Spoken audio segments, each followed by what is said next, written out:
রজব মাসের প্রথম জুমার দিন ও রাতে আল্লাহর একটি নাম ৪১ বার পাঠ করুন। মৃত্যু পর্যন্ত ধনী হতেই থাকবেন, মনের সকল আশা পূরণ হয়ে যাবে। প্রিয় দর্শক, আজকে আপনাদেরকে জানাবো রজব মাসের ফজিলত ও গুরুত্ব সম্পর্কে। এবং রজব মাসের প্রথম জুমার দিন ও রাতে আল্লাহর একটি নাম যদি আপনি আপনার মুখের মধ্যে সারাক্ষণ জপতে থাকেন, তাহলে আপনি যা চাইবেন আল্লাহ তাআলার কাছে দোয়া করে তাই পাবেন। মৃত্যু পর্যন্ত ধনী হতেই থাকবেন, আপনার মনের সকল আশাও পূরণ হয়ে যাবে।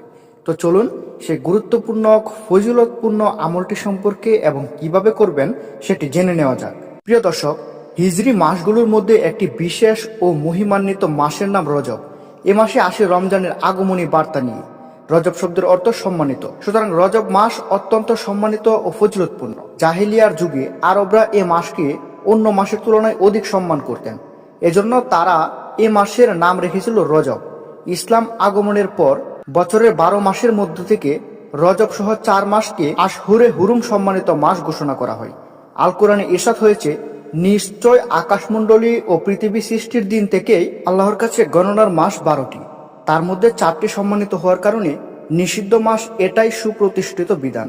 পবিত্র কোরআনে বলা হয়েছে, আসমানসমূহ ও জমিন সৃষ্টির দিন থেকে আল্লাহর বিধান ও গণনার মাস নিশ্চয় ১২টি। সুতরাং তোমরা এই মাসগুলোতে নিজেদের প্রতি অত্যাচার করো না।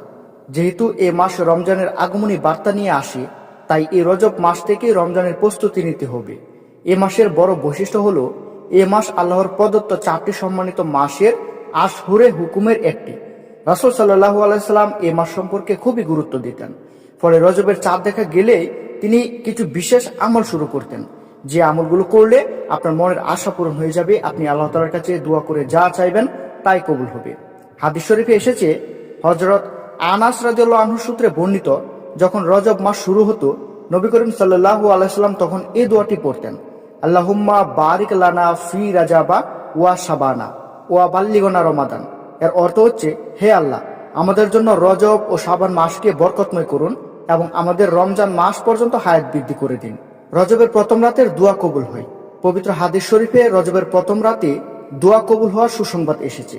হযরত আব্দুল্লাহ ইবনে উমর রাদিয়াল্লাহু আনহু সূত্রে বর্ণিত, তিনি বলেন, ৫টি রাত এমন আছে যেগুলোতে বান্দার দোয়া আল্লাহ ফিরিয়ে দেন না, অর্থাৎ অবশ্যই কবুল করেন।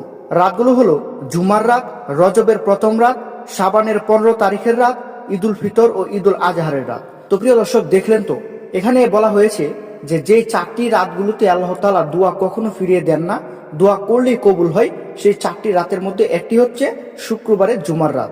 জুমার রাতগুলোতে যদি আপনি দোয়া করেন আল্লাহ তাআলার কাছে, আপনি আল্লাহ তাআলার কাছে যা চেয়ে দোয়া করবেন আপনাকে তাই দান করা হবে। আপনার অভাব রয়েছে, আপনি আল্লাহ তাআলার কাছে মুক্তি চান, আপনি দোয়া করুন আল্লাহ তাআলার কাছে দুহাত তুলে।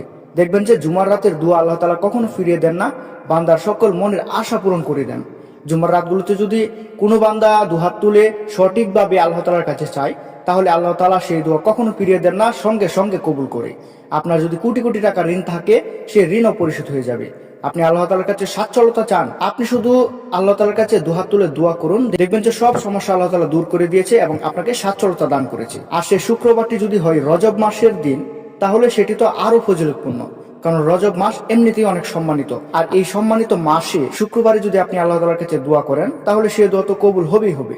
তাই আপনি যদি সচ্ছলতা পেতে চান, আল্লাহ তাআলার নামের জিকির করুন বেশি বেশি, আল্লাহ তাআলার ইবাদত করুন, আল্লাহ তাআলার ইবাদতে মগ্ন থাকবেন সবসময়। আল্লাহ তাআলার যে সিফাতি নামগুলো রয়েছে, সেই সিফাতি নামগুলোর বেশি বেশি আমল করুন, দেখবেন যে আপনি সচ্ছলতা পেয়ে যাবেন। আল্লাহ তাআলার যে সিফাতি নামগুলো রয়েছে, সেই সিফাতি নামগুলোর বেশি বেশি আমল করবেন।